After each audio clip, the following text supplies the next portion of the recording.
there's even a better question. Oh, if no. you were going to die, make sure you all are, what do you want on your tombstone? What do you want? If you could, one sentence or one word or one anything, what would you like on your tombstone? Damn, Dolores. Well, let me ask you this. Are we allowed to ask questions about the question? Sure. So,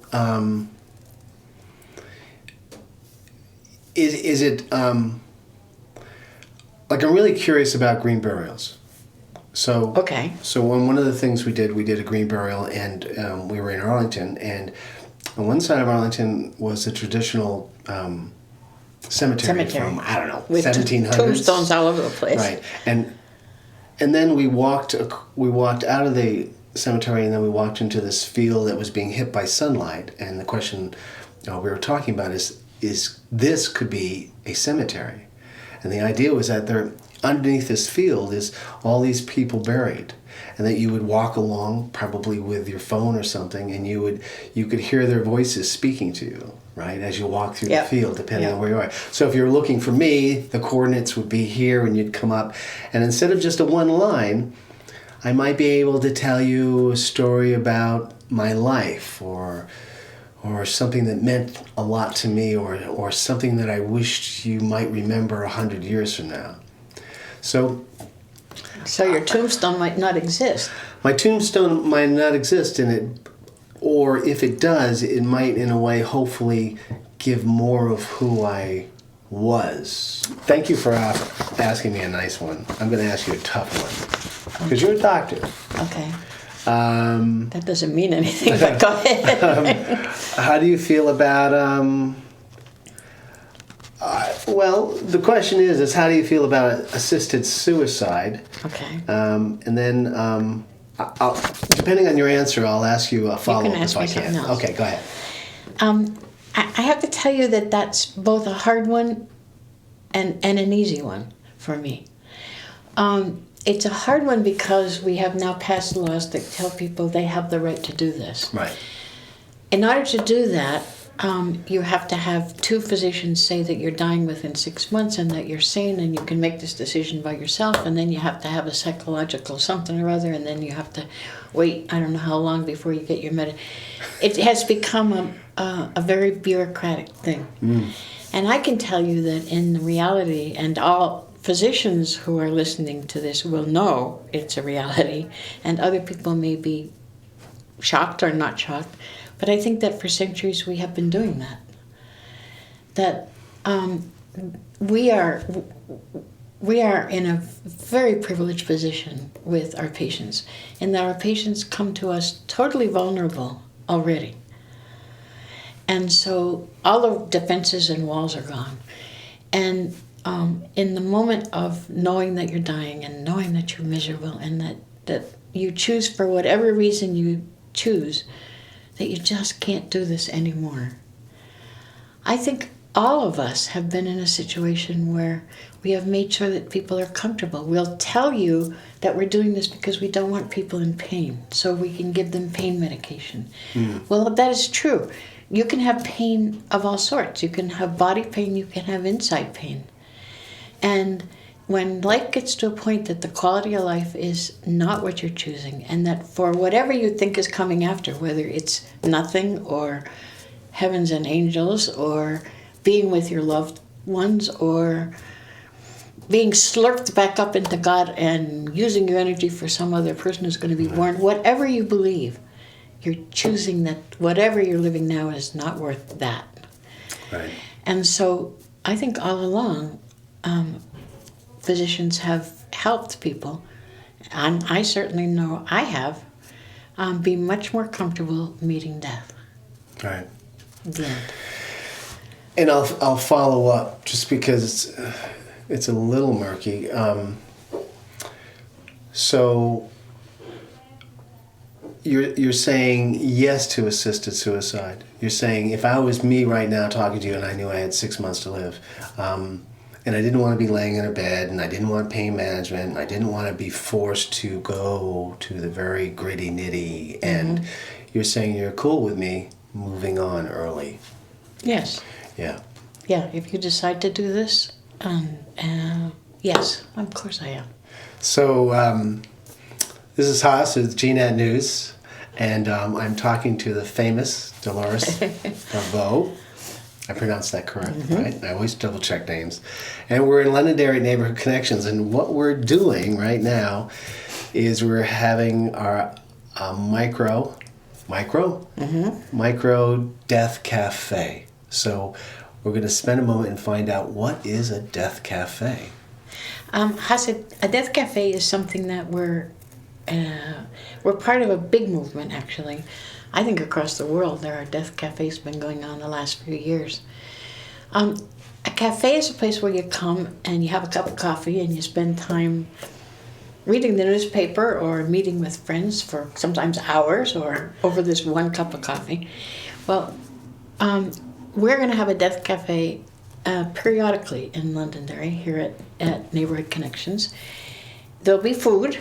So the cafe holds up. The cafe holds up.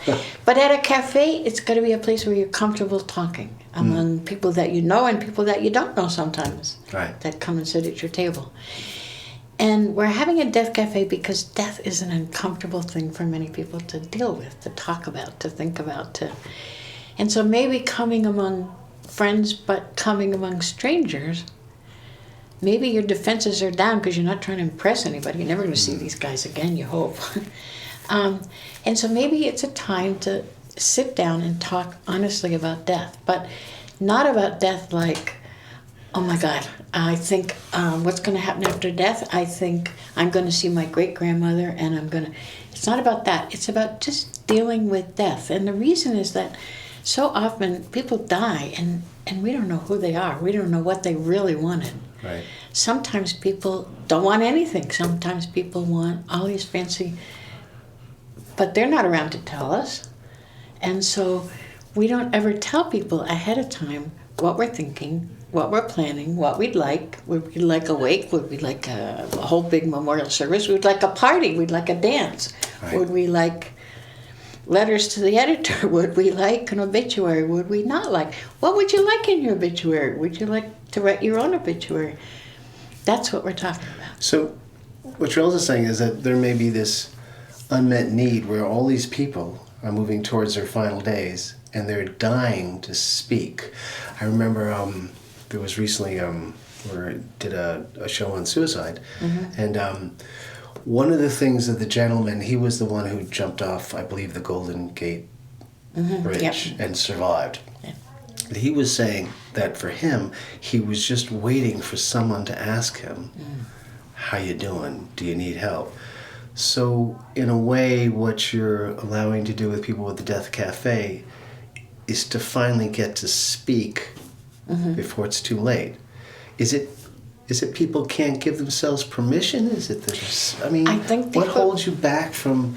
I think it's a double thing for me. I mean, having been a physician and dealt with death a whole lot, I think there's two sides of it. Sometimes people are just scared to death to talk about dying themselves. I mean, it's a scary thing to think about, which is crazy. We're all going to die, so Right. running from it doesn't help. But I can tell you from my own personal experience, it's a very different thing to be told you're going to die than to know that, someday down the line, maybe hopefully 40 years from now, it's a very different thing. So we don't often stop, unless somebody does that to us, we don't stop and think about it ourselves because we don't want to. Right. The other deal is we try to talk about it sometimes, and our friends and family say, no, I don't want to hear about that. We think that we don't want to hurt somebody. So I don't know how many people I've been with that are dying, that their family doesn't talk about it, even though the family knows they're dying. They think they don't want to deal with it, the person that's dying. And the person that's dying knows they're dying and is trying to protect their family. And in the meantime, all this wonderful stuff that could be talked about and shared Yes. is nowhere. There's dead silence throughout Right. the house. So part of the Death Cafe is making people comfortable talking about it themselves. Not about the deeper stuff, not about what do I believe necessarily, no, about angels or whatever. And also it's not a grieving time. It's not like I just lost my sister and now I'm here for a support group. It's Right. not a support It's not group. that. This is dealing with your own self. And often what we have found is that people come back, they go back home and they think about what happened.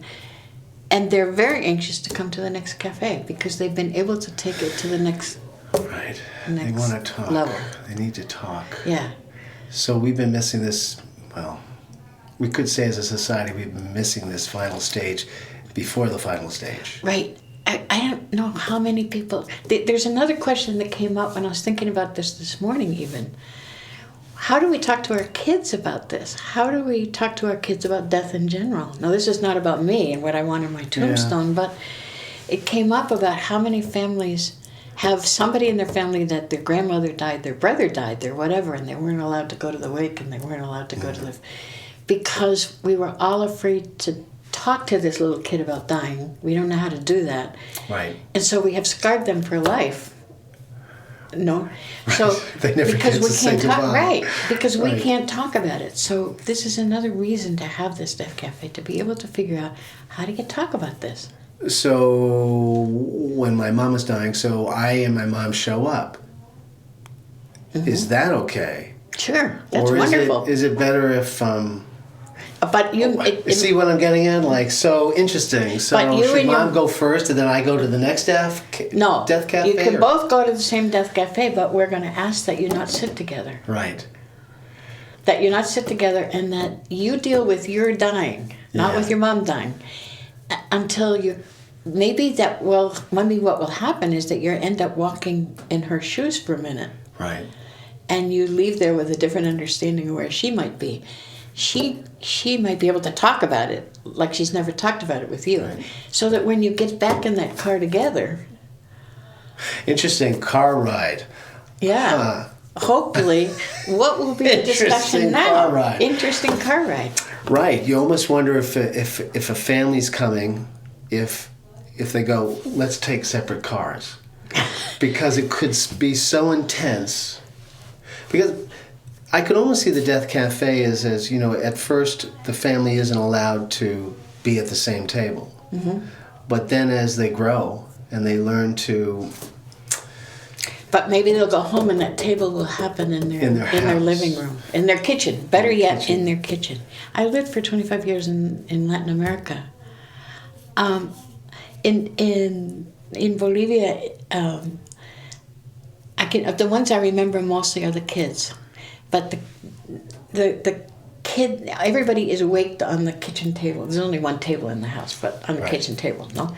And so they're waked on the table all night, and people come to the wake with two things: with one cigarette, because you only buy one cigarette at a time. You never can buy a whole pack. One cigarette to keep you awake, and some wood. Some wood. And the kid is on the table, and there's all these candles around. And the wood is because the guys go outside and they build the coffin with the wood from everybody in the community. It's like And- a wood and stew.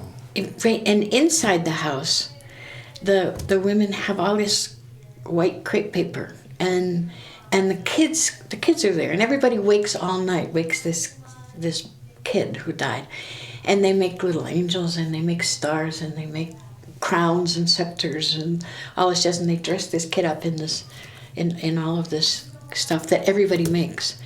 And in the morning, the kids who are at the wake put the favorite toy, they put them in the coffin, and then they put the favorite toy in the coffin and all the stuff for the journey, and they put some water in the coffin for the journey, and they do all the stuff. And the kids are watching them nail this kid in the coffin. Yeah. I mean, how real can you get? But it's not a nightmare scenario. No, it's a loving scenario. But it's a little startling when you watch the nails go in. This kid who looks totally alive, except she's sleeping. And now they're nailing her in, and then everybody takes her to the cemetery and you bury her. This is the reality that people in other worlds live. The reality of death is just part of life. Whether it's horrible when you're a little kid or whether it's somebody's grandmother.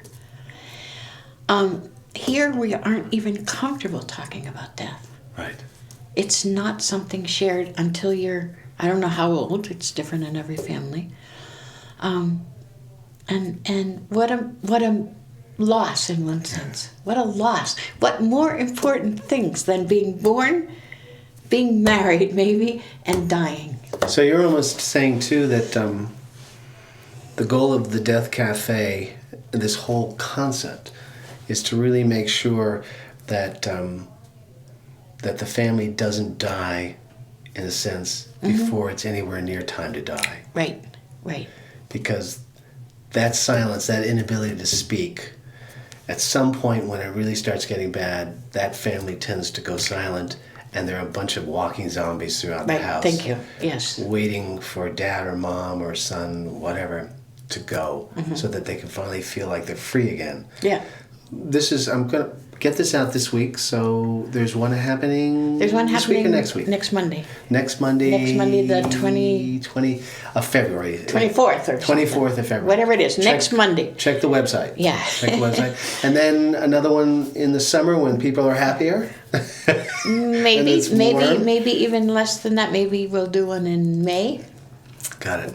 You know, Okay. if we do one every couple months so that people are, you're still thinking about it. It's not gone yet. Come and celebrate with us and have something to drink, something to eat, and let's be who we are. Yeah. Okay, folks. Hope to see you at the Death Cafe. Yep, we'll be there waiting for you. And thanks for spending time with us today. Okay. See you in a bit.